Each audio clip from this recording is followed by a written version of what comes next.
This is the life story of Virginia Louisa Robinson, born in April the 14th, 1900. She lived her entire life in Memphis, Tennessee, and was married to John Welford Withers Sr. in 1919. They joined First Presbyterian Church, and she spent her entire life till the age of 96 devoting herself to her family, the church, and helping others. She had a son, Butch John Welford Withers Jr., and a daughter, Virginia-Ann. She was a beautiful woman who loved and cared for everyone. She liked to bake sweets, and at one point she had an article and picture in the Commercial Appeal and had her 8 of the 9 granddaughters included in that. She had a ninth granddaughter born in 1968, Linda. She loved to help in the kitchen at church, and she would hand out peanut butter sandwiches out the back door as long as anytime anybody came to the door. She had two sisters. One was Mary Elizabeth Robinson, and the other one was Jean Stocks Robinson. Jean died in 1952-53, and Elizabeth died in the 1990s, I believe. She was devoted to her family and to her church. Her son, John Welford Withers Jr., was in the Army during World War II at Oak Ridge. Virginia-Ann, her daughter, was younger and was at home. She loved her family, and her family loved her, but she also loved everyone who came and she met. She was always doing something for someone else, whether she knew them or not. They could be a complete stranger, but she would help them. She did everything at First Presbyterian Church but preach. She refused to preach. And her story is one that will never be forgotten. At the end of her life, after she died, her family had a bronze bell made in France in her honor.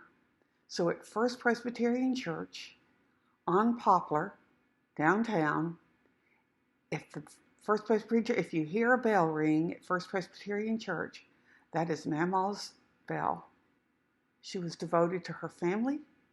She loved everyone, and was always thinking of someone else beside herself. And today, the influence she had on her families, her children, her grandchildren, are being handed down. Those values are being handed down today and to future generations.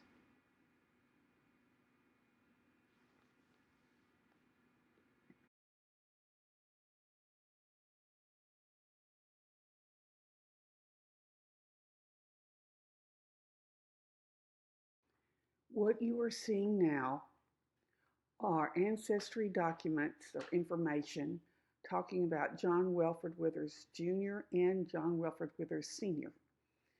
These are statistics that can help anyone who wants to look up the history and start research on the subject. Also, you will find a group picture, and the young man in that picture is John Welford Withers, the baby, senior. Another picture, you'll see a man with a little boy. That's John Welford Withers Sr. and his son, John Welford Withers Jr.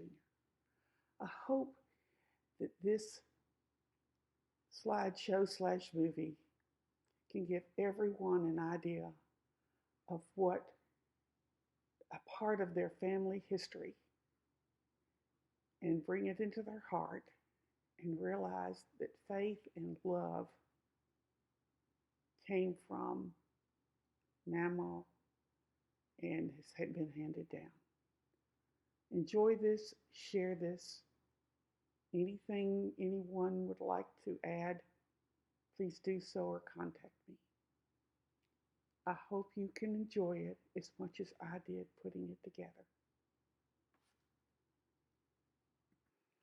Mary Margaret Hicks was nice enough to send me a little bit more information to add to this slideshow video. Mamaw had a third sister. There were a total of 4 sisters, whose name was Anne, who Mary Margaret's mother, Virginia Ann Hicks, was named after.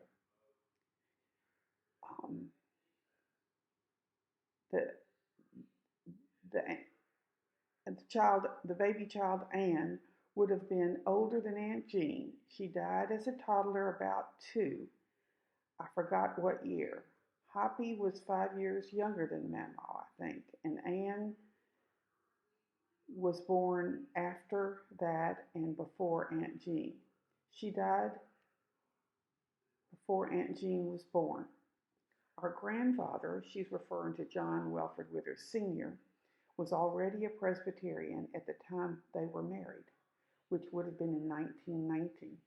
I think he had been at Grace Covenant Presbyterian and went to First when Grace Covenant closed and merged with First Presbyterian.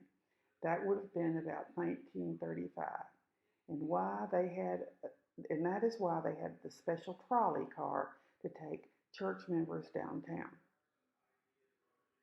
Thank you, Mary Margaret, for adding more information. This is Susan Wilkes signing off.